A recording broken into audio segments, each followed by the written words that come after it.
Welcome back, everybody. Welcome back to the post-episode issues, Game of Thrones, Season 4, Episode 9.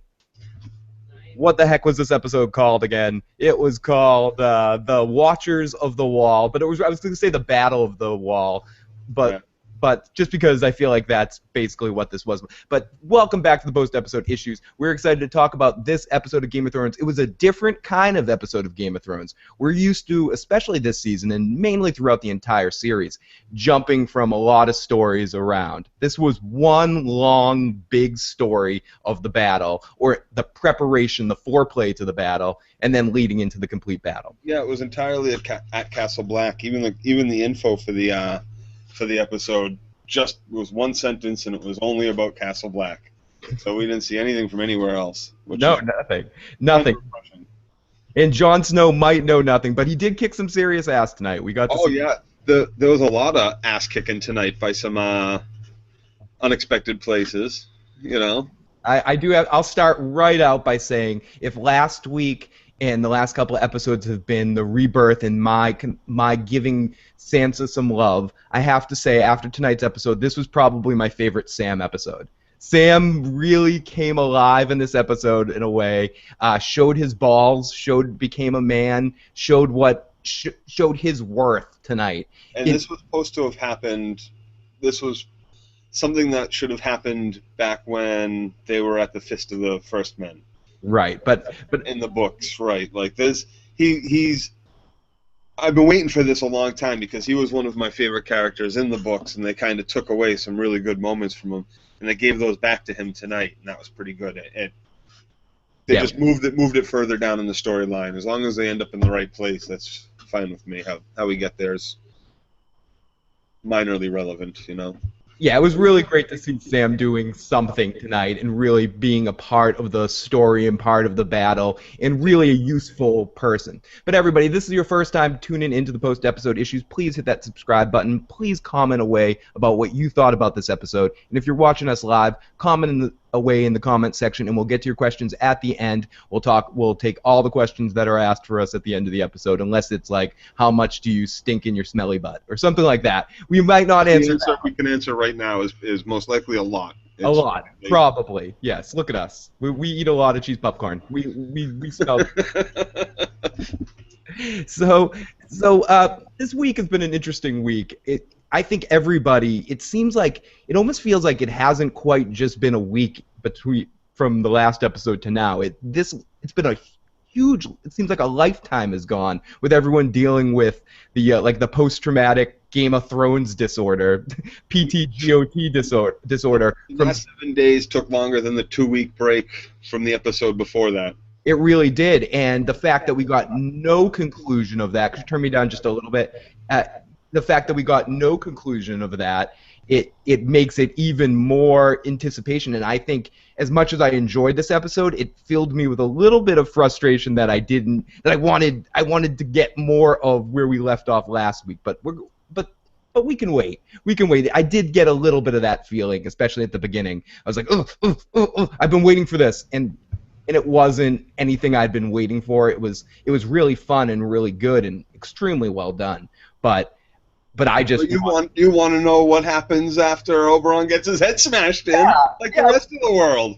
Yeah, what the hell? I want to know what's Tyrion's reaction. I want to hear what Tyrion says right after that. Oh shit! I mean, what's going on? Right, they put this stuff at the wall on the black burner for so long that you almost kind of forgot about it. Now that they gave us this whole episode, which I was a little bummed about the first 15 minutes. I could have done without before the real action started, but. We'll get into it. This is gonna be a different kind of episode than we usually talk about, where we kind of take the episode point to point. This one, I might yada yada stuff a little bit, because it's gonna be difficult to talk about point to point and not just say, oh, and then a guy took a sword and stabbed another guy, and then he stabbed the other person. And right. There was a lot of sword play. There was a lot of good action, and it all went very quickly. So there might be some things that are out of order, but ultimately, we'll get the whole picture told. So. Yeah, we'll get it through. We'll get it through. So let's get going. We start off at a dark and snowy night by the wall with Sam and Jon standing with each other, looking out into the night sky. Tell me what a girl feels like, John. Tell me what her hair smells like, John. It almost reminded me of that part in Cannibal the Musical when Squeak, little bitch, is like, I just want to know what it's like to get up inside there. What's it feel like, John? I wish I could remember his song. That's all I'm asking for. Well, I never would have had much compared to women. Yes. If you haven't seen the movie Cannibal the Musical, I highly recommend it. It's all we're asking for. It's all we're asking for. So they're talking about how Sam apparently has a foot fetish. We're getting to the bottom of it. Sam has a big-time foot fetish because all he doesn't care about anything on Ygritte. He just wants to know how big her feet were. So Sam likes the feet big. I think he was being a little bit sarcastic there. He was like, "Oh, she had, whatever eyes are. She had red hair," and he's like, "No shit. Tell me about her feet. Yeah, that's really what I'm asking you. I really care about that stuff. I want to know what it feels like to be in a woman." Well, they're all gonna die, and John's the closest Sam's ever gonna get in there. And John wanted to know, wait, you and Gilly didn't get hot and nasty? And nope, she had a baby, but really, she never offered. Sam would have jumped on that in a second. Sam was all about that if she had just given him permission. But considering she's one of Craster's girls, I don't think, even if she wanted it, I don't think she understands the concept of giving permission. I think she just thinks every man in the world just. Well, I think that's the thing up north of the wall is you take what you just take it. It's a lot like the Iron Islands, and they just did when they like Ygritte tells that all to Jon. You know nothing. She takes him just like he's supposed to take her. I think it's interesting too. We find out that although the Wall has a big problem with marrying and having kids, the Wall has a kind of don't ask, don't tell thing with the friends. It's the loophole. It's no wives and no children. There ain't nothing about a little hanky-panky, a little knob bobbing or whatever, Are friends with benefits allowed, or is that a little bit too personal? That's personal. Like, if it's a long-term thing, then that's as good as a wife, I guess, right? Okay, so increases the chances of fathering children anyway, I guess. We're dealing with a fine line here because I think the friends with benefits relationship should be allowed. I'm sorry, I can hear myself a little bit more. Can you turn me down just a little bit more? I think it's 10,000 years ago. They have a different definition of wives and children and just hanky-panky in Moletown. You know what I mean? Like, it's an old oath. So Gilly and Sam did not do it. Sam wants to know what it's like to get in there. Jon explains the intimacy of sex. Two people become one. They become one entity. Instead, you're not one person. You're one locomotion, punching and doing it and doing it. With two backs, he explains to him. I'm not good with words. We're just a pile of people rolling around. Yeah, he's no poet. He is not a poet. All he got was an arrow in the chest, and Sam thinks that he already took Gilly. He can't lose anymore, and Jon tells him to go to sleep, and he goes down the awesome elevator at the Night's Watch, and Jon is sitting there looking forward to what's to come. He knows he's gonna have to face off with his girlfriend before the end of all of this. Yeah. And it's funny, too, because they were ordered to sit up on the top of the wall until basically Manson and his 100,000, until the end, until Manson and his men showed up by Alistair Thorne, Like, go sit on the top of the wall and jerk each other off over the side. So talk about sex, talk about what the vagina's like, the intimacy of the vagina. So after this, speaking of intimacies of a vagina, we see an owl, and it's another wildling. I don't know if we've actually met him, but a wildling who's doing the. No, I don't think we have either. He looked like a Fen. He looked like he was one of the seers. Yeah, one of these brand types. And then we get basically a very, very similar scene with Ygritte and Tomund and the Fens.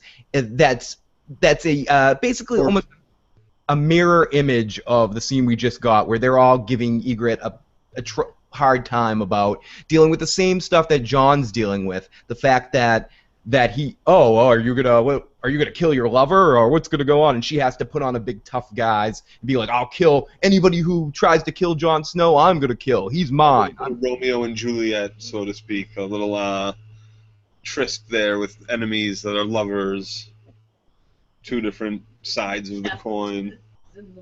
Yeah, you know. And I think the only important thing that came from here is the ginger minge or something. Ginger mint, yeah. You just want him to taste your ginger mint again. You sweet little ginger mint. Yeah, it's just all the ginger minge. It sounds like a kind of tea. You know, ginger minge tea. Yeah, it is one of the more pleasant. It was clever. She jumped right up for it, too. Yeah, she liked it. She thought it was funny. And basically, this scene is just to show that she has as much to prove as Jon does in the up-and-coming battle, that she is on the side that she says she's on. Yep. So we go to the library. These three scenes, I like them. They were good character study. Well, did we see? Was it at that point too? Did we see the shadow, the Gilly in the dark scuttering by, holding her baby? That was a little later than this. We eventually, at first, we go to the library where we see. So there's like two scenes of the ginger mint hassling her. Yeah, that's a longer scene, but I'm kind of yutting that because ultimately all that comes out of that is her being like, I'm going to kill Jon Snow. You know, it's kind of like it's like, remember who the bad guys are. We get a little twisting of the mustache from the. Yeah, I thought this was also when we saw her scurry by real quick before she got to the gate. Ah, okay. I may have missed that. Yeah, there was a shadowy figure. It was real quick. It was just like her taking like 5 or 6 steps up on the ridge with her baby. All in a cloak. You couldn't even see her, just like she scurried by real quick. Oh, baby. So we go to the library with Sam reading, and Meister Aman, is that how you pronounce his name? Aemon. Meister Aemon. Aemon Targaryen. Yeah, Aemon Targaryen. And Sam comes in, and he's... one of my favorite characters, by the way. That old man is awesome. Great actor. Yeah, and this is a great scene with him. Yep. He knew Sam was in there because he was the only one that before a battle would be stupid enough to be in the library. And candles. Yeah, using candles in the library. And old age sucks because he's someone that obviously loved knowledge and he's stuck inside a library. It's like that Twilight Zone episode with That's exactly what it reminded me of too. Yeah. I think it's Mickey from Rocky in that Twilight Zone episode, I believe. If it isn't, it should have been, but I believe it is. Yeah. And old age sucks. It makes you not be able to read when you're in the House of Books. Sam is sitting there reading about wildlings, and he wants to know. He just wants to learn more about them. And this is when he calls him out. Meister calls him out on here. He goes, "Listen, you know the problem with you and Jon Snow is that you guys aren't really Night's Watch soldiers because you both let love. I told Jon Snow once, love is the death of duty. And you, Sam Tully, you're in the same boat. You love her." He's like, no.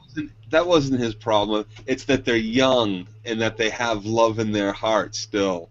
They don't have they don't have it to look back on at this moment like he does. So they don't have peace with love. They have torment with love because they have their youth that goes along with it. So I think he was also saying, ultimately, to just quote another Mickey, is women weaken legs.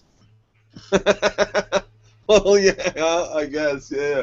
He had that saying that he told Jon Snow that he told him. I forget exactly what it was, but it was pretty close to that. Yeah. Love is the death of duty, is what he says. There you go. You and Jon make the same mistakes. You're here to read about the woman that you love. You want to learn about that. And he's like, you don't know me. I'm not that dumb. And he goes, I was in love once. And Sam's like, wait, you were in love? Give him the whole old. I think this was a little sitcom TV. You were in love? Yes, Sam. I wasn't always the ugly shrill you saw. I was almost king. Of course, I had many a poop. Do tell me, sir. Do tell me about the love. The women just came to me. Woman before I die. When I was King Sam, all the women came to me, Sam Joe. They all loved me. They just sat on my lap and they kissed me like I was Richie Rich or had silver spoons in my mouth. He was Richie Rich. He said He basically said that. He's like, don't you forget, Sam, I was a Targaryen. I had dragons coming out of my ass. Right. And poor girl that faces the horror that had to love an old man. and and he basically just he asks him to the same question he asked Jon Snow. Tell me about love. Tell me about love, Master Targaryen. And he just goes, you know what? She's realer to me than you are. I hold her inside me, and you know what? I'm not gonna mention her name in here. I'm not gonna say it out loud. What's the point? If I can feel bad. Right, yeah. I don't need anything. She's more real than you are. That's all that matters. Yeah, and again, as much as this was fun and this was good stuff leading up, good character moments, I feel like again the hype level because of that post-traumatic Game of Thrones disorder that we all had. This was a little bit of a slow start. This was another goose by the show creators to be kind of like, here's a slow build up, and they Yeah, did they this. wanted to ease into it. I didn't like. I wanted like to wake up to like two horns. Like just the start of the episode should have been two horn blasts, and let's do this. Now, this episode was directed by the same director who directed the Blackwater episode in back in season 2. So you can see how they aren't necessarily completely the same, but I feel like all the lead up to the battle stuff in that episode was more interesting than this was because you were dealing with different characters. You were dealing with watching Cersei deal with the potential of a siege, watching Tyrion's whole arc there. So it made it more interesting to ease into the battle a little bit more. Here, when it's a lot of Star Trek red shirt type guys, where a lot of guys are just going to be worms feed as they're coming through. I think it would have behooved them a little bit better if you just went bam into the action and then maybe in the middle of the episode done scenes like this. But I mean, who am I to complain? I enjoyed the hell out of the episode, but I definitely wasn't as this episode as I was last week, or as I feel like I could have been in this battle. Well, we were all on the edge of our seats for that one scene last week. That big fight. We had so many build-up episodes to that with his trial and and everything. I mean, we've had a lot of build-up to this too, but yeah, still, it was much fresher. I want to get into that one question that I had from someone brought up before this episode started. Someone sent me an email that was an interesting question, and I wish I had their name right here. It is Black Boy Sheep was their name. And the question was something along the lines of, do I think that this episode, and they sent this before the episode came, that they wish that this episode was last year because they felt like they had a lot more build-up with the wildlings leading into at the end of last year, like once Jon came back. And at this point this season, that storyline was a little bit of an afterthought, so it felt like this episode was almost out of nowhere, like, oh, we need to take a break from what's really going on this season to go here. And we haven't heard from or seen Mance Rayder since Jon left him. Have we even seen Mance? Like, it would have been. He's the guy that is played by Caesar. No, I mean, I know we've seen him, but we haven't seen him at all this season, right? No, not this season. No. No, I remember. I remember Mance Rayder, but and it feels like we should have checked in with him more. We've checked in with the Thens and Ygritte once or twice with the whole thing with the little boy, but right. For the most part, it was like a 2-second scene. And I think all those are really interesting things that were fleshed out like really well last year and had a lot of great stuff with it. And I feel like we've just had to wait a little bit too long, so for me, and this is a minor complaint, I felt a little bit disconnected from there to here. And so I agree with you, Black Boy Sheep. I think I kind of feel somewhat similar. That didn't. I would have enjoyed this more if they had done this pre-trial, a little bit closer to when that boy had been attacked. So maybe if they didn't send Gilly to Moletown, but instead pressed this in that episode instead. That's an interesting point. That was going to be the next question I asked you, Joe. Do you feel like maybe they should have done a little episode order mashup, and maybe they did it just to break up the monotony of doing the big thing at the second to last episode and have Oberon's thing last episode and have this episode? Maybe they should have just switched the two and had the complete kind of connected all those, so we get the week to week connected storyline with the Tyrion line. Could have even done, because there was the whole trial episode with all the betrayal and lies and Shay and everybody testifying. that I think maybe if we had had this episode right before Tyrion's first day of trial, I think that would have been a great time for it. Like I said, get rid of the whole Gilly going to Moletown thing, and just have her stay at Castle Black and have this assault take place then, and then you can forget about it for a little while. Have this trial, have Oberon and everything this week.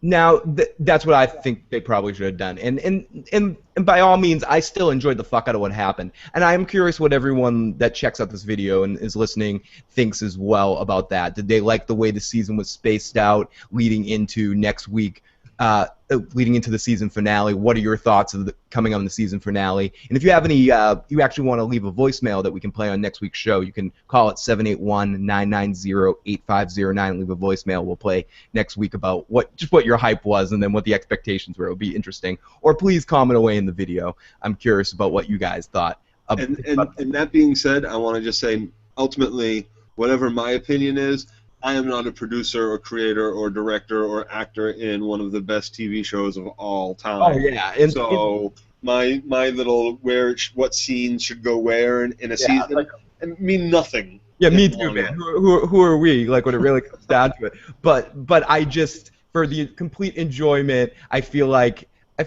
it's when you see pure greatness, you start to be like, oh yeah, well, if this was here, you start almost imagining that the next step of how the same material could have been just presented in a more timely fashion. But it's so hard with a show like Game of Thrones because you have so many amazing storylines and so many great actors giving you so much. Because think about it, we're probably not going to see Theon for the rest of the year. That little bit we had with the Theon and Reek stuff this season was so awesome. But we're not going to see any. Really good. We're not going to see any more of that because there's probably no necessito.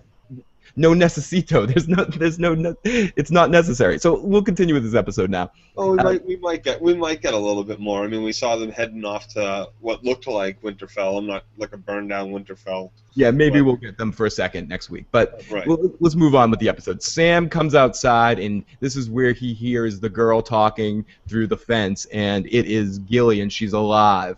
Pip, open the door. Sam, we can't open the door. We can't do... that was more Sam's voice. But we can't open the door, Sam. Listen. And then Sam gets his big boy pants on. He goes, listen, open the fucking door. I've never heard you swear. He turns into Michael J. Fox in Teen Wolf. He just like, give me a fucking kick. I gotta say, the whole you better get used to it, Pip line delivered by Sam was kind of weak. But whatever. He's trying. He's trying his best here. Yeah. So anyone that messes with Gilly messes with Sam now, and she doesn't need to worry. He's never gonna leave her alone again. They embrace a little bit, give a little huggy poo, looks at the baby. The baby's safe, and then we hear the horn. I'll never leave you again, Gilly. Then interrupting this beautiful romance between Sam and Gilly. Excuse me, we hear the horn. I'm so sorry I left you in Moletown. It was horrible. Never do that again, Sam. Never do it again. So Marionette sock.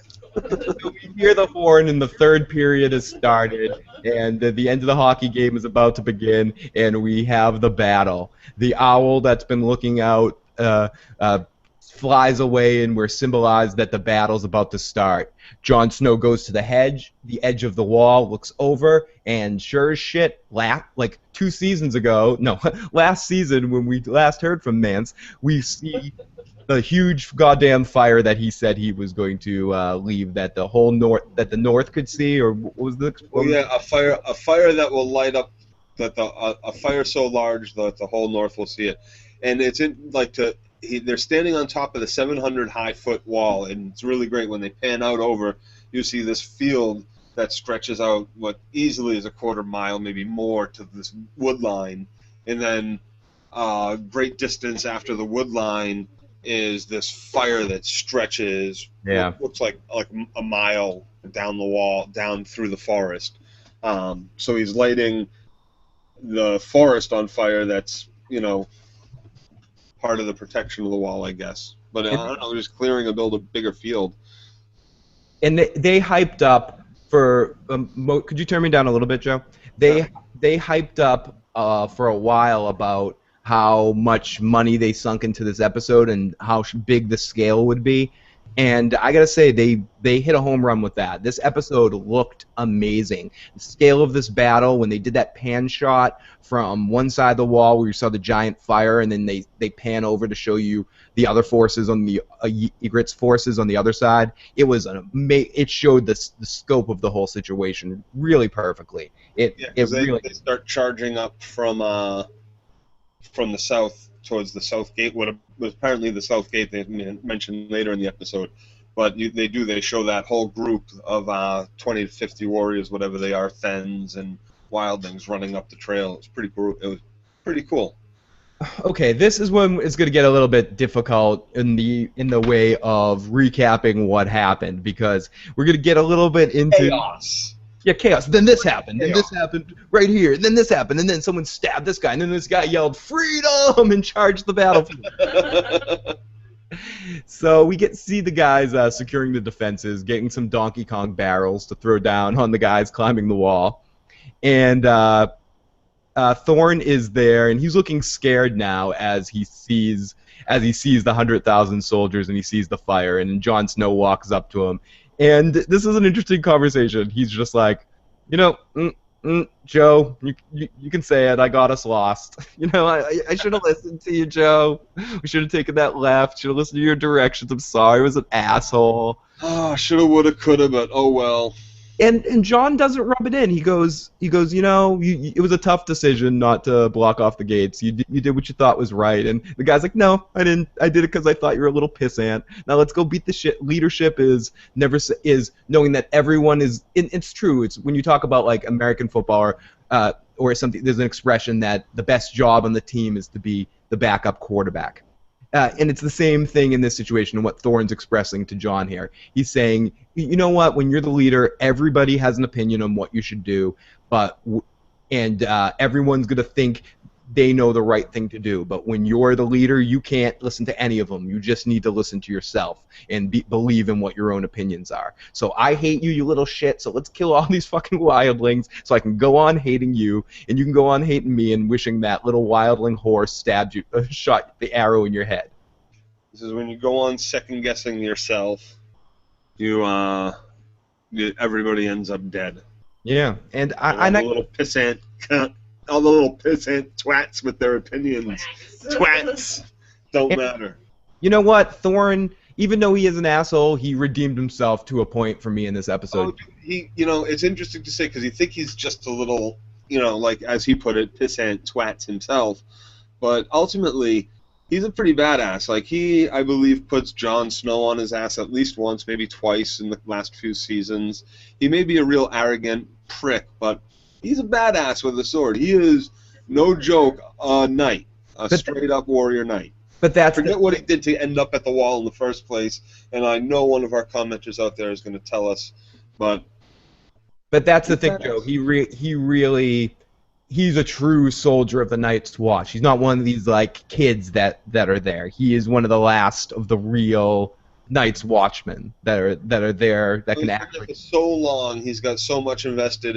There's nothing else for him. Once you are the knight, make the best of it as you can. So Sam is hiding Gilly underground, and she's like, "You're leaving me again? What are you gonna do? What are you gonna do? You're gonna go up there and fight the free folk? I saw what these people do. Sam, you're gonna get eaten. Look at you. You're a tasty treat for one of those Thens. They're gonna kill you and they're gonna eat you. They're gonna deep fry you. Get some spit, put you in a spit, and have a luau, Sam. Come on."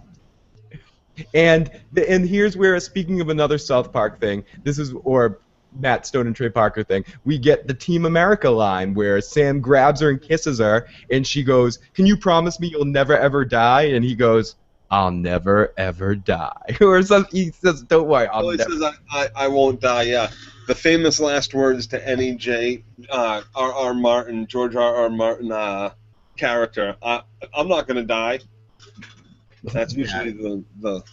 But I had a feeling, even just going into this, Sam has not gonna die all over him. He's just he's just one of those guys that somehow luckily stays alive. He knows how to come to everybody.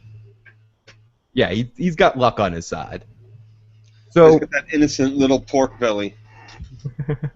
so more preparing, getting arrows ready, and Sam's walking over to talk to the guy he's kind of like hooking him up with, setting him up with, and this guy's like, I've never shot anybody, I've never used a spear or an arrow before, I'm in trouble. If so, and Sam starts turning into a badass in this scene again, telling him that there is a reason to be afraid. That's when I killed the White Walker, I wasn't thinking, I just reacted and I stabbed him. And I killed him. I did what I needed to do to save Gilly and save the baby. And that's what I became nothing. I had nothing. There was nothing. I was just going to die. So when there was nothing, all I could do was just do. So, yep. And he was all calm and cool. He was all like so suave, not a hair out of place. He was like danced over on his toes. What's wrong, Pip? Don't worry. We're going to be just fine. I'm Sam. I'm happy. La la la. I'll be the racist dragon. Woo woo woo. He's like singing Flight of Conchord songs, dancing around. He's just so happy. So we go over to Ygritte on the other side of the fence there, and she's talking about how she'll be up and about over the wall before anyone knows the difference. They're on their way up. So this is the signal, and this is just them starting their attack from the south side. And then we get giants. This is when we see motherfucking giants charging, riding mammoths. And I love Jon Snow's line later in the episode. Listen, sir, I don't know what you're thinking we're doing, but we've got fucking giants riding fucking mammoths here. The giants don't exist. They're just stories for the children at nighttime. Yeah, for the anniversary of Ghostbusters 2, when the judge is under the table and he's like, I don't believe in ghosts, and there's two guys and he's like, help me. Why don't you just tell them you don't believe in ghosts? Why don't you go down there and talk to the giants and be like, why don't you tell the giant you don't believe in giants? Like, they should have just thrown him off the wall. Yeah, at that moment. Like Alistair Thorne, when he's telling Jon, about all the little twats and all this shit, he like steps forward out onto the platform, and all I was thinking was, all Jon got to do is just give him a little push, and there he goes. I think that's what Alistair was kind of thinking too. I think part of Alistair was hoping that Jon would just push him off the wall. They were just looking at each other like, what a dumbass, what are we doing? And Thorne gives the orders to hold the men and like get ready to fight, and all the guys are kind of fumbling along. You can tell everybody at the Night's Watch here. He tells them to knock their arrows, but not to draw back or anything. He just says, knock your arrows, and like everybody starts scuffling around, and they load up all these barrels, and then everybody knocks their arrows, and one of the barrels slips and falls off, and he gives this little stop being little twats speech, and we're all gonna die. And then we get a shot of Ygritte, and she's just kicking ass. She's killing everybody. She's got the flaming bow going.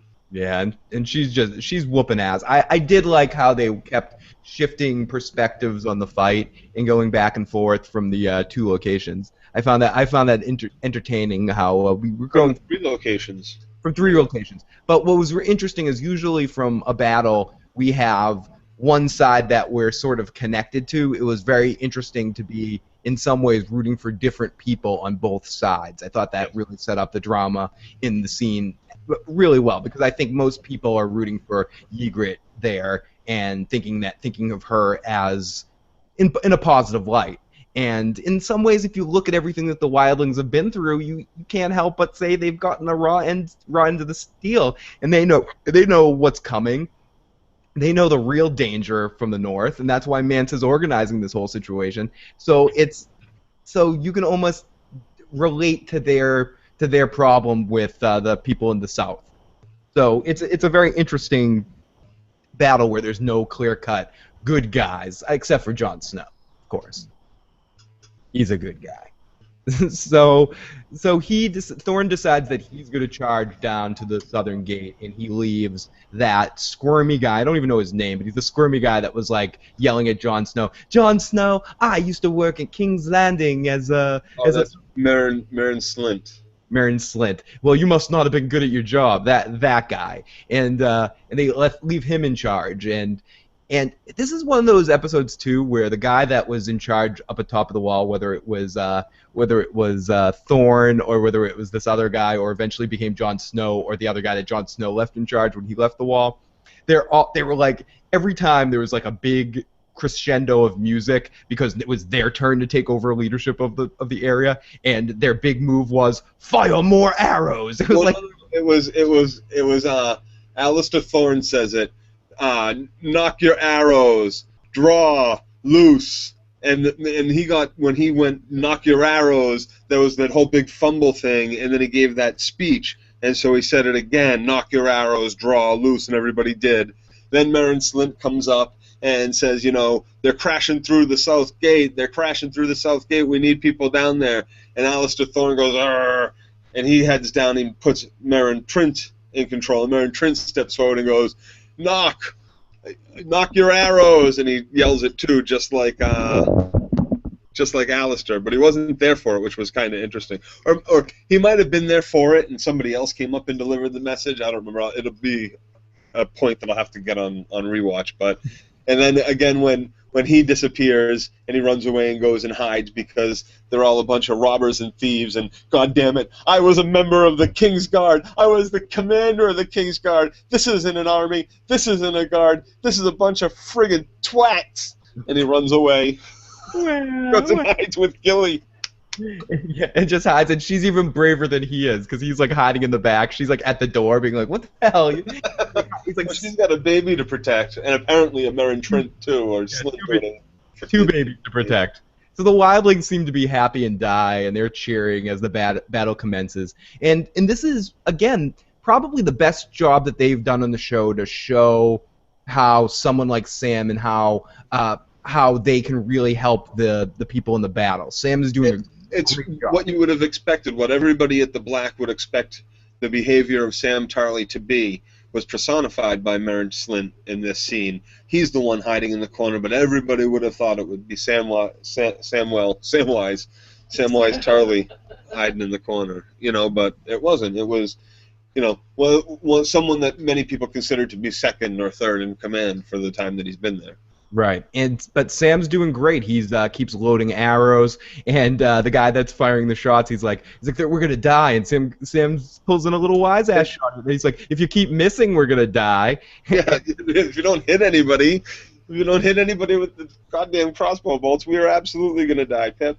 And then Thorne gets to the gate, and he gives the speech that, listen, guys, if these guys beat the Thens are out there. If the Thens get in there here, you know what they're going to do? They're going to eat us. Do you guys want to be in the Thens' belly? Let's kick some ass, kill these bastards.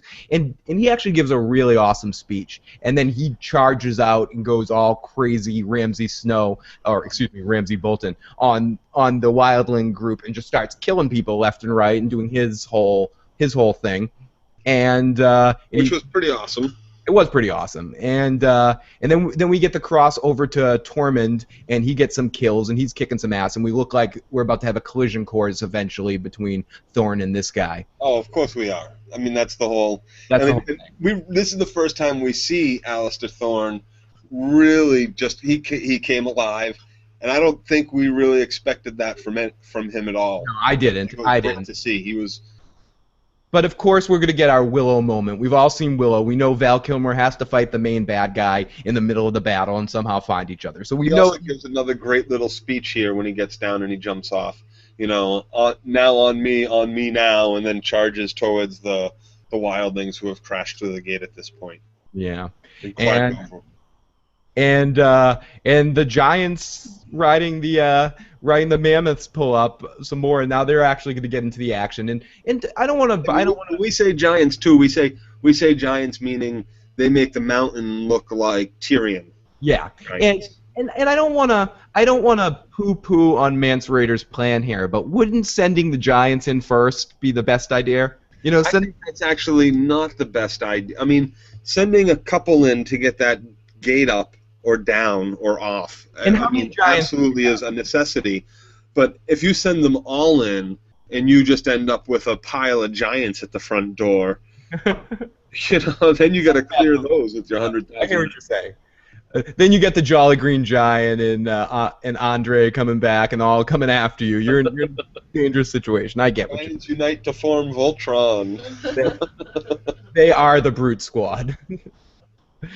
And so here's where we get our little wussy complaining again about the type of soldiers. They're giants, and this is when Jon Snow yells at a bitch slaps. He goes, "Listen, man, there's fucking giants riding fucking."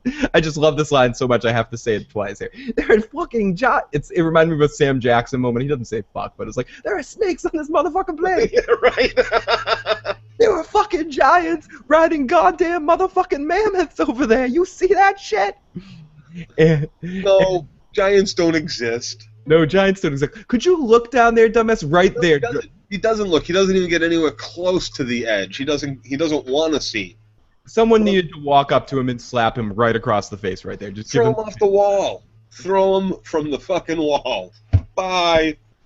He's the one that was beating around Sansa Stark in the court, and Tyrion is the one that came and stopped him and smacked Joffrey. I don't know if that's when he smacked Joffrey, but... You know, so that's the guy that he is. So beat up a woman, but run from the wildlings. So just like a girl, right? A girl, a child. So just like Captain Kirk waiting to take over the Enterprise, Jon Snow is just kind of sitting in the wings, like, and then it's just like, Jon Snow, get in there, and Jon starts leading the battle, and he yells the archers to start working better, and this is where he gets kind of creative. He has some of the archers hang over the edge and shoot some of the guys walking up the walls on sort of like tied to a winch, and they just kind of it's tied to their back, so they just kind of lean straight over, stiffen their bodies so they can just shoot straight down the side of the wall to people climbing up. It was really cool effect, and I liked the way they did that. And then you get the command we kept hearing from the top of the wall: knock your arrows. Yeah. You know, with Jon Snow doing it this time, and then we get speaking of an arrow, we get one big arrow going through one of the guys on the top of the Night's Watch. Yeah. Because they see one of the guys. He tries to shoot his arrow up from the bottom of the wall. One of the wildlings. He like runs up to the bottom of the wall or close to it, and he knocks his arrow and he lets it loose, and it like pitifully, it doesn't even reach halfway up the wall before it comes down, and this giant, 12, 15-foot tall giant stands next to him, then crouches down and pulls out his bow, which is more like a tree, a young sapling, and fires a young sapling bolt that just, when it hits the guy, he goes right through the roof of whatever it is that he's standing under and off the back of the wall and into the courtyard of Castle Black. Yeah, it was a little comical. You almost expect him to go past the moon like E.T. for a second there. It was a little comical for like a half a second. And again, one of the Wile E. Coyote.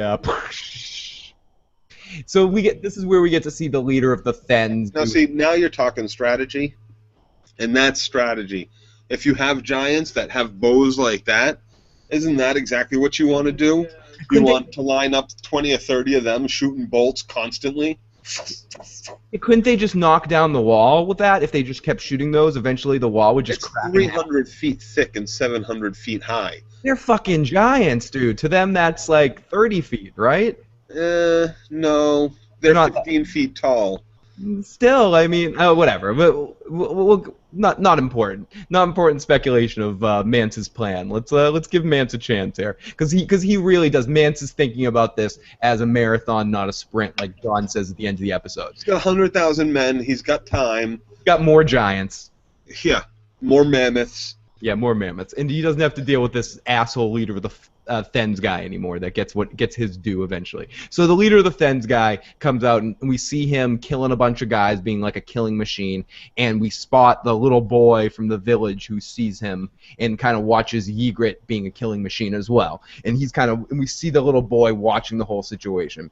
So more fights as we see He's not really watching the whole situation. He's cowering behind like a pole next to the elevator. But he's not scared enough that he's gonna run. He's ready for action. I think he's too scared to run. He's not ready for action. He's petrified. Steps up at the end of the episode though. So he does, only because we'll get to that. He steps up at the end We'll of the get episode. to that. Obviously, he was ready for action. Sam talked him into it. Sam gave him the pep talk, the same one he gave Pip. So what you're saying, and we'll get to this too, but what you're saying, and I'm going to hold this thought, you're saying Sam killed Egret. Sam killed who? Egret. It's Sam's fault. Egret's dead. Yes. Yeah, sure. Okay, fair enough. Blame it on him instead of the little boy. It's Egret's fault. Egret's dead. Oh, okay. Because she grew up on the wrong side of the wall. No, because she didn't kill Jon Snow. If she had she stood there and like he flashed his, hey baby, he gave her a little smile. Happy to see you. Are you gonna shoot me now, sweetheart? And she just stops and stands there and like, huh? We'll get this, huh?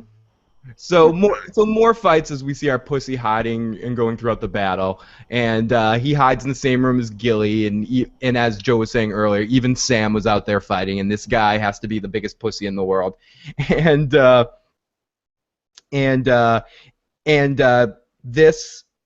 he gets someone gets shot in the back of the neck by Egret as they're walking. That was that was Jon Snow's friend from the beginning, the kid that opened up the gate for Gilly, the one that was petrified that Sam had to give the little pep talk to, that he was feeding the crossbows to with like they were trading off crossbows. He was filling one and Pip was firing one, and he was filling. Even though Sam is the biggest target in the world, Egret can't shoot him too. I mean, no, that's because he was hiding behind. Egret's an assassin. She noticed that Pip was trying to do the same thing that she was, and she took Pip out when he pulled his head up. That got him right through the neck. That was the only part of Pip that was showing when she shot that bolt. That was a worthy shot. It was a good shot. No, she's an amazing shot. She is. So this is when the Giants start to get into action after Jon Snow does a little bit of Donkey Kong action and drops some barrels on some guys' heads as they're climbing up the wall. Oh yeah, barrels filled with ice and rock that just explode when they get to the bottom. Wildfire? Were there wildfire in that? No, it was just ice and like pebbles and stuff in that first barrage of barrels. That when they hit the ground, you're gonna realize they probably weigh a good, I don't know, 100, 200 pounds, somewhere in there, a couple 100 pounds, and they're falling 700 feet straight down to solid ice. When they hit the ground, they're going to explode with the force of a bomb. And it's going to be wood, stone, ice flying everywhere, plus whatever debris gets kicked up off the ground at everybody. It's a very effective weapon. So this is when the Giant starts kicking a little bit more ass, when the Giant starts beating the shit out of a wall and hooks a chain onto it and attaches it to the mammoth to try to take down one of the gates. And one question I had to ask when I was watching this is why they weren't shooting arrows at the Giant right there. I mean, I guess they say that it's not going to hurt, but they probably should have shot the They answer that when they're in the tunnel. He's already got 15 arrows sticking out of him. What are we going to do? Shoot the rope. Shoot the rope. That's a big rope, too. Yeah, a couple of They got it. They figured out what to do, right? They did. And Jon Snow sends 5 men down there to hold the gate. Which is led by Gren, his other. It was Pip and Gren, the two. Pip, Gren, and Sam have been his friends since he got to the wall. And Gren is the one that he sends. And he says, Gren, take 5 men and go. And he calls out, you and you 3 up there, let's go. And they head down in the elevator. Yep.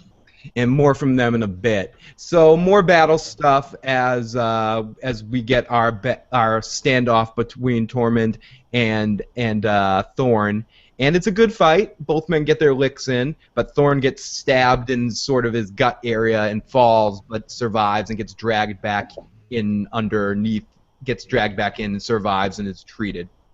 And we see Sam saying. Being good, he picks up a weapon and he looks like he's gonna fight. He's gonna fire some arrows. Well, he grabs the crossbow out of Pip's hands. And then we see Sam. The thin guy is charging that because he's thinking, yummy. Oh, I got some Sam on a spit about to happen. He's gonna be nice and marbled. Oh, gonna go get me some Sam Tarly. And Sam shoots him right in the head with the crossbow. Bam! Go fucking Sam! Another great Sam shot. I mean, I thought this Sam stole this episode. As cool as Jon Snow was in this episode, and the Egret stuff was important, I feel like this was Sam's episode. This was a big. We got it was from his perspective for the most part. It felt like. Right. A lot of this was a Sam chapter, absolutely, and it was great. I only wish we had more of this Sam from the beginning. Yeah, and Um, he had more amazing stuff that he did that he was prepared for, as well as being very scared and that cowardly kind of characteristic that we all have given him, or that George R. R. Martin gave to him. You know, and he kind of he runs with this throughout the whole series, not just uh, this. we're we're saving most questions for the end of the show, so keep asking them, guys, in the comments. But we do have to say thank you very much. We take the Weird Al and Jonathan Davis comparisons really great. We might nickname the show the Weird Al and Jonathan Davis show, so we appreciate that. Sorry, just had to say that quick. Didn't mean to break up the action here. So, but we will get to all our comments at the end of the episode. So Sam says we need more men down here, and as the guys are running down to go protect the gate, and they go, no, Jon told us we need to protect the gate. If you have anything to take up about this battle, you talk to Jon. He's in charge now. And this is where we get the scene you talked about, where I think it's funny that this guy, with all the weird names, that this character's name is Jimmy. The little boy's name is Jimmy. Listen, Jimmy. Listen, Jimmy, we need you to get through this, Jimmy. Get through this operation, Jimmy. It's just like the Little Jimmy. Little Jimmy, yeah, little Jimmy. The atypical. It's like could his name be Timmy? It would be even better. Little Timmy. Jimmy. So he gives him Sam gives him the Sam speech of the night. You got to fight. You can't give up. We've got to do it. Yeah. Flip the switch so I can get to the top, boy. And he's just sitting there. He goes, do it. Do it now. And when we signal you, flip it so we can get back down. And you also heard it from Joe here. This is also when Sam signs Ygritte's death warrant, right here, by charging up this little boy, making this little boy feel like he could do something special here. Yep, and then right as he flicks the switch and he's starting to go up, he says, and get a weapon and fight them. Yeah. And the boy looks down at his little bow that's next to him on the ground. You should have said, kill Jon Snow's girlfriend because I love him. Because I love him. Because he's mine. Fine. All the talk about Jon Snow. They're such a cute couple, the two of them. So we get the mammoth dragging the gate after this as they continue to go all Donkey Kong and the Giants by dropping barrels on their head. We get chasing, and we get a dead giant, which is not happy. Fee fi fo. Well, these ones were These ones were actually oil and a fiery explosion because they were pulling on the gate. They were about to get the gate off, so they dropped these barrels filled with oil and fire. And when those hit, there was a big explosion of fire this time. Yeah, but this was also the big dumbass moment of the night, from where you see that you're dealing with inexperienced soldiers, where they're poking the barrel that has whatever this material is, and they fuck it up. And which is what Marin Slint was saying. You guys aren't a trained. This isn't a trained fighting force. You're all a bunch of robbers, thieves, and murder and thief. Joe is Janos Slint. Janice Slint. Okay, yeah. Thank you, Ren Renwood. Thank you. Yeah. And so yeah, they poke it a little bit more, and they poke it in the stick, and it blows up. And the giant gets pissed off too, because one of their giant friends is dead, and he charges the gate and just starts punching the gate, and the gate won't stand much longer. And they say light the fuckers up, and more firing of arrows as Jon Snow goes downstairs to fight in the battle. And the mammoth on fire, charging away from the gate, was awesome. It was fantastic. And the giant charging after his poor mammoth that had been burnt up. And before the show, I may mention this is where we get our man with the iron mask moment, where we get the five guys down in the small hallway where the giant's about to bash the gate, and they're all just like, we can make it if we believe. I forget exactly what And I'm glad because then we see the giant doing the slow motion run to the gate, like, I'm gonna kill you, and all the guys just stick your swords out through the fence, so he's gonna stab himself. And we also get this line in here that Joe was talking about, where he goes, "We've shot this giant like 19 times with an arrow. What are we gonna do? You know, how are we gonna stop this guy?" Right, because one of the 5 that Gren brings down into the tunnel is having a very weak moment as well, weak-spirited moment where he's about to freak out and take off and run out of the tunnel all scared and shit and go hide with Janice Slint and Gilly and son in the supply closet. You know, and Gren talks him out of it by doing exactly what he did to talk Jon Snow to come back when him, Pip, and Sam went out to go get him when he was trying to get back to his family. They start the chant of the we take our watch and we don't take women and all the oath to the black or whatever. Oh yeah, and then they start giving. Yeah, I forgot. They repeat the oath as they're about to die, as they're Right. going to Green Lantern, Green Lantern's life. as they're standing there, and it was a funny moment, and they managed to kill the giant, but we see that later, but they didn't survive. Of course, they die. I think maybe one of them survived. Maybe. I think it was the coward that ended up surviving, or So, not the coward, but the weak moments. and say what you want about the whole Blackwater fight, at least in the wussy room, the one that Gilly and our little other pussy there is hanging out in that room. At least with Cersei and Sansa, they had wine. They were getting drunk, and playing like drinking games, like tell me about your life, and you had like Shay in there too. There was like so much awkward stuff going in that room. There was a party ready to happen. And Cersei's getting ready to poison everybody. Yeah. So they don't get raped and murdered. Yeah, she's like, don't worry, I'm gonna kill all of you before we leave this room. So we get Jon saying, we get a Jon and Sam love moment here, where Jon's like, Sam, you can't go out there and fight. It's like he hasn't had a chance for Sam to tell him how much he's kicked ass tonight. He's like, Sam, you can't go out and fight in here. And Sam's like, no, you can't always protect me. But Sam does stay back as it's Jon's chance. And again, this episode had a couple of repeating tropes that happened a couple of times. One of them was each time one of the warriors showed up, our main warriors showed up, we had to have a close-up moment of them for like 2 or 3 minutes kicking complete ass. Yeah. Oh no. And this was great because right after he does, when he tells Sam, he hands Sam a key. He says, I go get Ghost. I need him more than I need you right now. Yeah. So and then he jumps off the elevator. And then goes like ninja mode and just starts going crazy Snow and killing people. Right after he kills like 5 people, he ends up at the front of that platform, at the front of the stairway. He puts one hand on the banister and looks out over the battlefield and takes a deep breath, and then runs down the stairs to go after and do some more killing. Little strike a pose. We'll get to that in a second because he has another strike a pose in a little bit too, and we get a good pan of the battle and to show the scope as we see Ygritte do her thing, and we also see Tommen somewhere in the group like kicking some ass as well, and this is where we get Sam going in, breaking Ghost out, and we're like, Ghost, we need you, and immediately Ghost starts just eating people. Oh yeah. It's like Ghost lives for this. Ghost lives for this kind of thing. He's like, all his fur was up on its hackles. It was fantastic. He's like, my brother got to kill many people as hanging out with Robb Stark, and this is my first opportunity to really go like completely crazy and kill a lot of people. So we also see.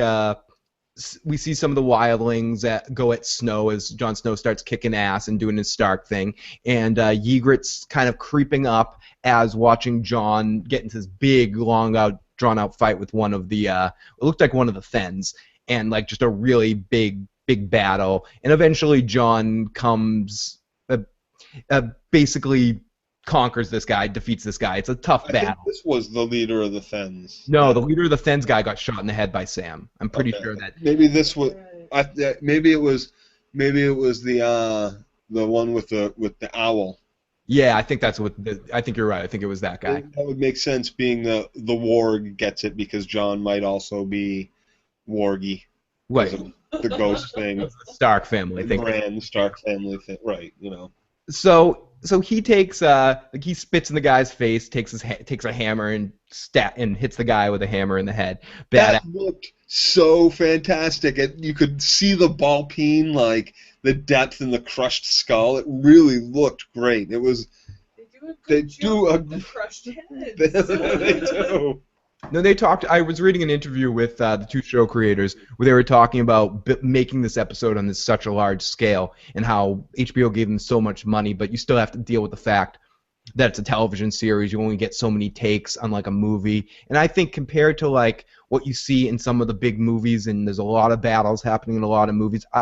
I think for what they had budget-wise and time-wise to shoot this was so excellently done. The action, for my eyes, at least on first watch, I didn't see any moments that seemed like they were repeated or in a loop. It seemed like everything they did a great job of shooting it in a way that they panned it around a lot. So you, again, like I said this a couple of times, but showed you the real scope of the battle. I agree. This is the biggest I've felt the Wall was too. This is the first time I've really felt the Wall as a character, as being there, and I feel like until then it's been kind of like when you do the killing off scene off camera where you're like, oh, come to this room while you are two guys, like the Heroes thing where Peter and Siler's biggest fight on Heroes happens off screen because they didn't want to pay for it.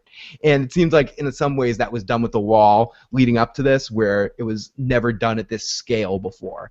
And I just really felt the scale of the Wall in this episode, and I thought that was awesome. Absolutely. And you see a lot of people making comments about, in comparison to Lord of the Rings and the battle scenes in those films, and the budgets are completely different. And you have, you had 3 2.5-hour movies where you could just have 45 minutes worth of fighting and all this money and time put into it.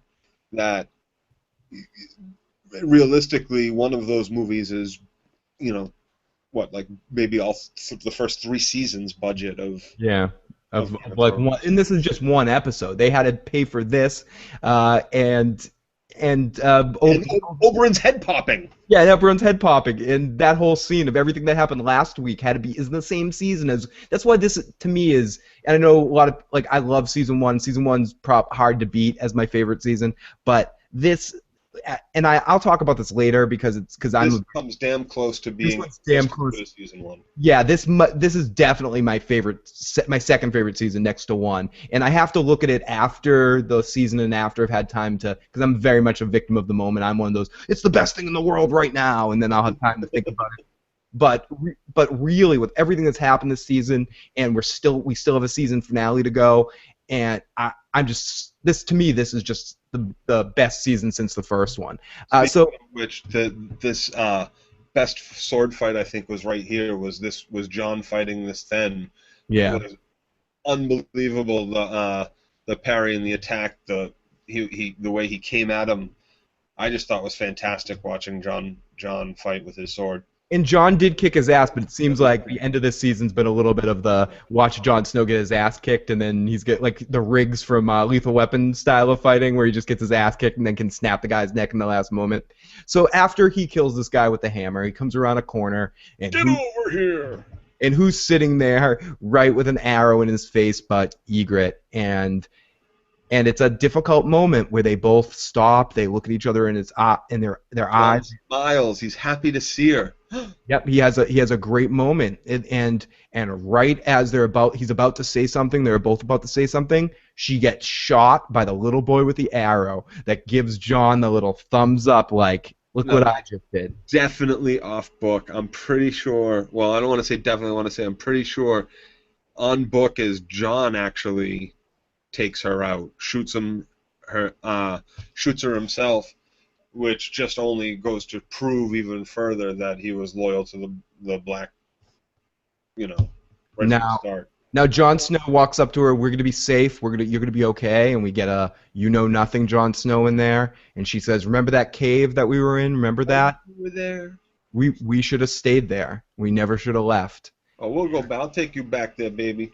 I'll take you home, Kathleen.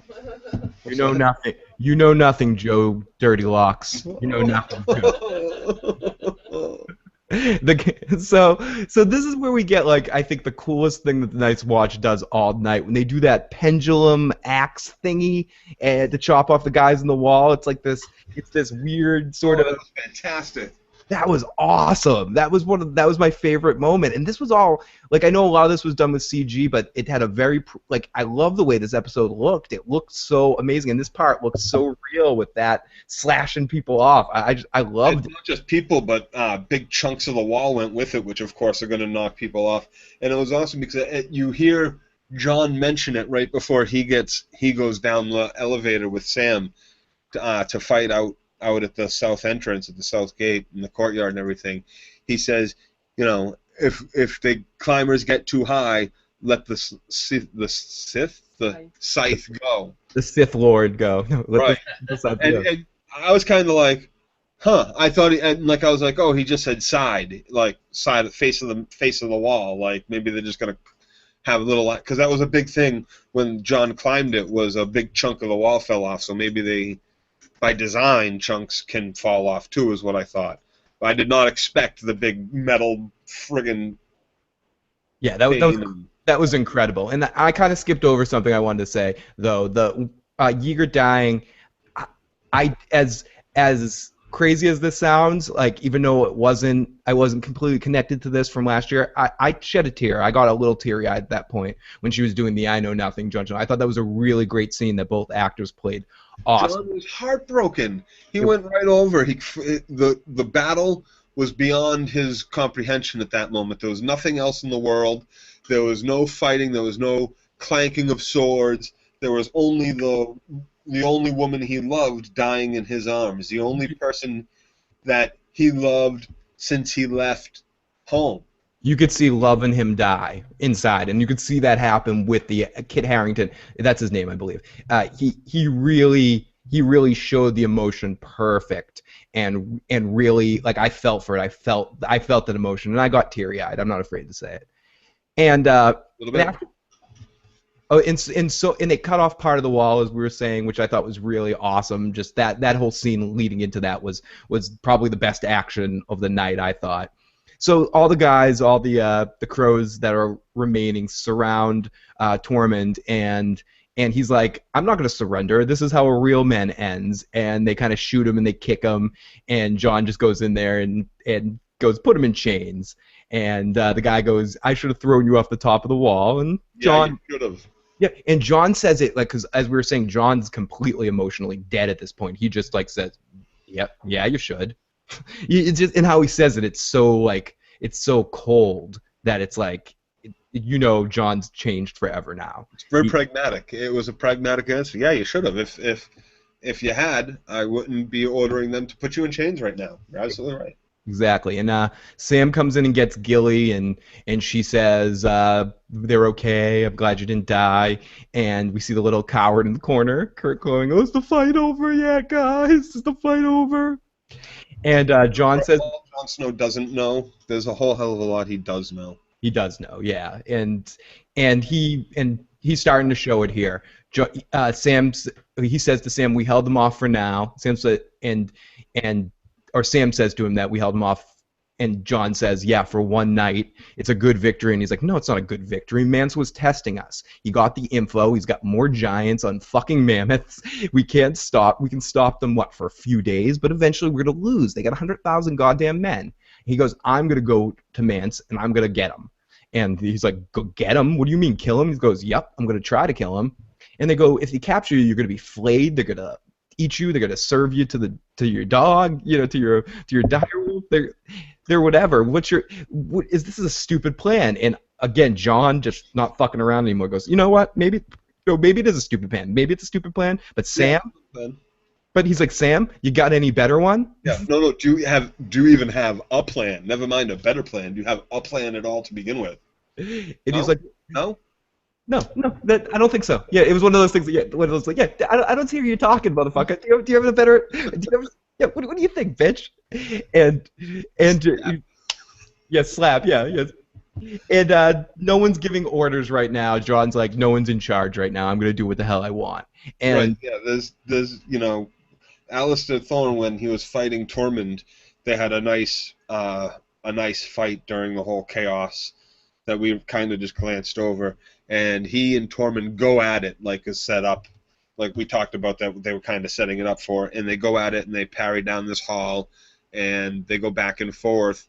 And the whole time we're seeing this guy Tormund, he's tearing people up 2 at a time, 3 at a time. Alistair Thorne really fights really well with him, but ends up throwing himself off the balcony rather than getting stabbed or run through. And the fall, even though it appears like it's on like a pile of hay, it's a far enough downfall. And he's an old guy, and he just fought like a whole shitload of people, killed a whole shitload of people. Probably got stabbed maybe once or twice, even though we didn't see it. Who knows? Yeah, he's coming back as a walker. They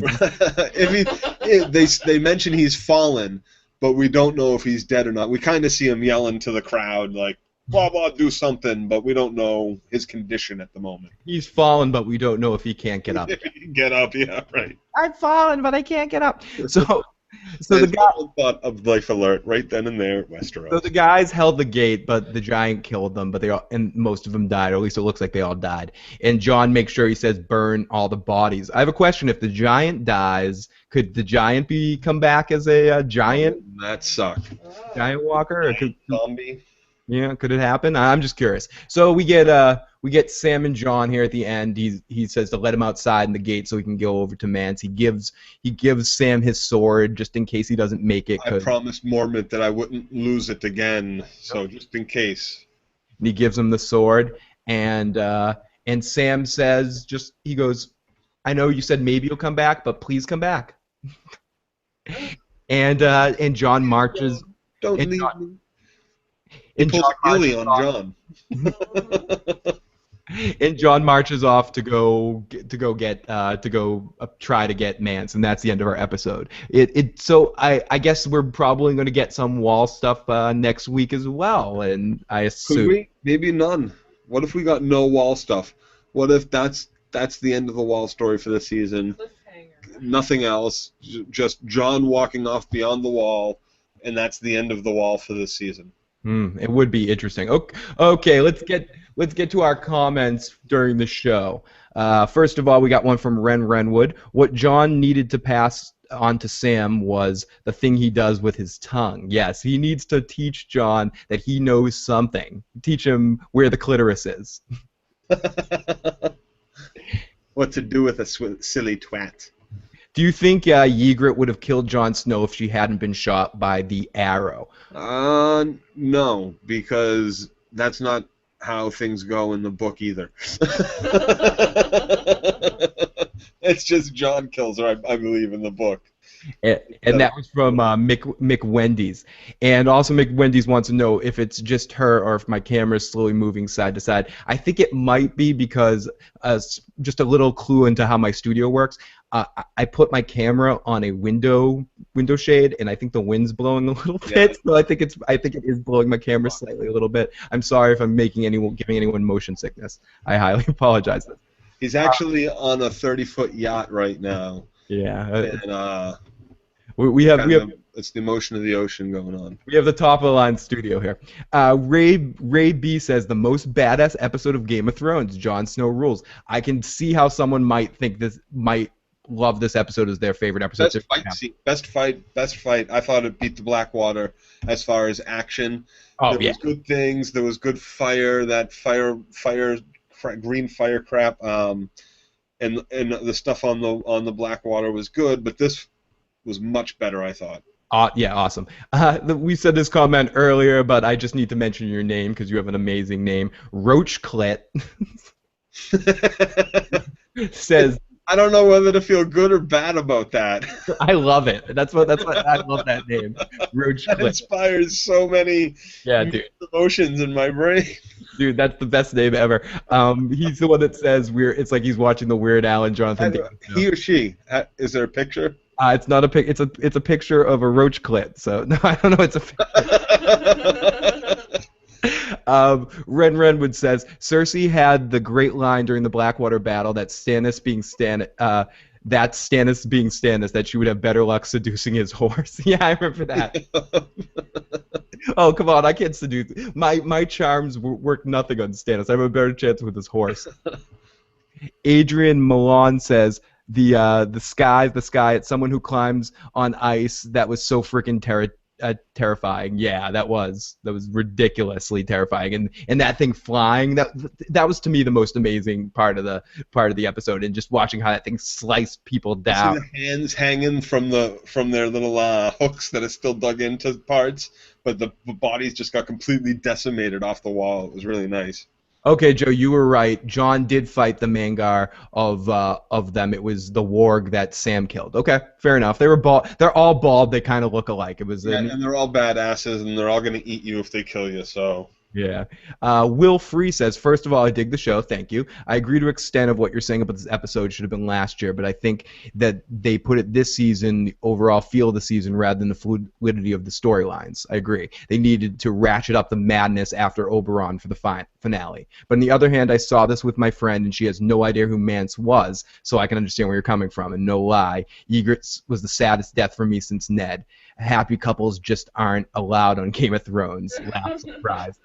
That's absolutely true, and I agree with your friend. I was also watching with somebody that was like, I don't remember who's Mance. I don't remember Mance. So I can understand where this episode's a little disconnected in the sense that I feel like we should have had just maybe a little bit more wildling stuff on the episodes on the season leading up, but. There's so much to do this season leading up. I mean, maybe you could have taken away a couple of the Danny scenes. Oh, sorry. Well, they did so much because of the way that Book 3 was written, being so big as it was. They told a lot of the story last season, and a lot of this season has been unwritten off-book material to fill in for some of the huge parts they left out of last season because there was just too much to fit into the 10 episodes. Yeah. So a lot of this Arya and Hound shit is new.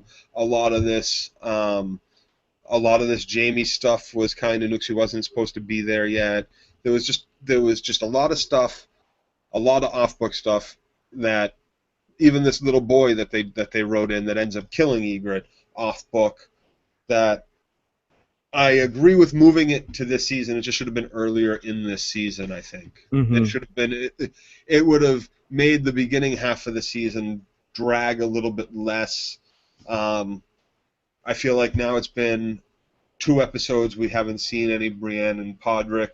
We could have now caught up a little bit with them by moving this earlier too, and dragging their storyline throughout the season a little bit more also. Instead, we know next week is just going to be a clusterfuck episode with so much stuff going on that we have to catch up with. So maybe what if they don't? What if they just focus on one small part of it and cliffhang? It's a whole. But what if it's a whole Brienne and Podrick episode? If we get all like a whole Brienne episode, and that'd be awful. People would riot. So David Corso says, I'm still torn up about this episode. So epic, yet they rip your heart out with this shit. Yeah, they do. They can't help but rip your heart out with some shit. I mean, I'm not sure I'm really that sad about. I mean, I was sad about sure. Ygritte. I was really sad about Ygritte because of what one of the people just said. I feel like their love was kind of true, and you don't see a lot of like legitimate love affairs in this episode. In the sense, I feel like, and I've always felt like this, even when I read it, that the love that he had for Ygritte was forced. He didn't want to kill her, sure. He didn't want to be a spy. He didn't, he tried to fight her off kind of with the whole her trying to, get him into his pants, but, he's a young guy and his penis gets hard and all that stuff, so he gave in. I don't really think he necessarily loved her as deeply as everybody wants him to. I don't mean to reuse it. I think you know nothing, Joe Grant. I think he really did love her. I think there was some love. I think she did get a little stalker girlfriend-ish at times. Like, now you're right off the bat. She was like, "Oh, he didn't kill me. He's mine now." Like, she claimed him as much as any caveman would have claimed a woman. Like, you're mine now, and that's it. And you know nothing, little girl, until you finally are. It just seemed he was playing a part right from the beginning, and if it meant screwing this girl, it meant screwing this girl, but he tried not to because he didn't want to fall in love. And I don't think necessarily he was in love as much as everybody makes this love affair out to be. Her maybe, sure, she thought she was pissed enough to put 3 arrows in him and not kill him. Look at the guys she has That's a around lot her, of love. too. Look at the guys she has around her, too. There's not much to choose from the wildling community. Right? Crazy people-eating fens that are like, want to taste her little ginger mint. Ginger mint, yeah, we don't want any of that. So Ren Renwood says, Thorne fought on the side of the Targaryens during Robert's Rebellion, a defender of King's Landing. After it's sacked, he was given the choice by Lord Tywin Lannister between death or taking the Black. So that's how Thorne got there. So that makes sense. He's been there for almost 20 years. He's been there since the rebellion. And that's exactly why he is so gung-ho black and why he feels like he should be the next Lord and Commander, and why he's in control and in charge. Every claim to it, but they vote and they'll have a vote eventually. And we'll see who becomes the leader, or if he continues to be the leader. So Ray B has a couple comments. To me, Sam didn't steal anything, dude. He was sweet, but Jon Snow was the man. No doubt, Jon Snow kicked some serious ass tonight. And Mr. Thorne kicked some serious ass, too. He can't be overlooked in this episode either. And then, wait, Ray is absolutely right with his second comment. Actually, he said he's wrong. Ghost may have just stolen the episode. Yep.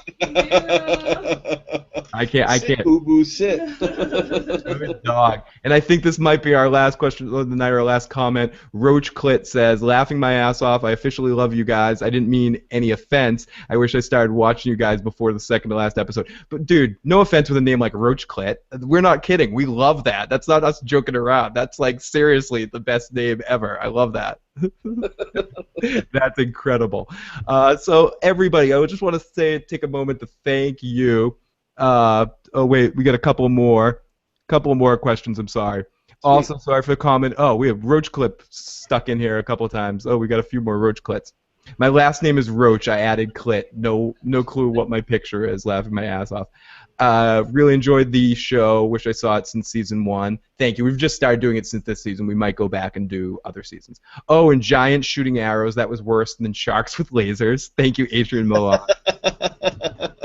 I liked it. I thought it was good. I thought it was kind of comical. It was definitely the comic relief moment, with the exception of maybe Jonas Lind cowering in the corner with Gilly and the little baby.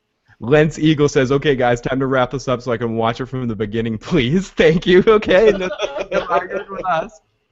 Lance Eagle also says, why did all the arrows have to be lit when shooting them from the wildlings at the top of the wall? I guess you could see them better. Stephanie, my friend, girl Stephanie, said the same thing. Why they light the arrows when it's easier for people to dodge? And I honestly say I can't think of a reason. I can't say.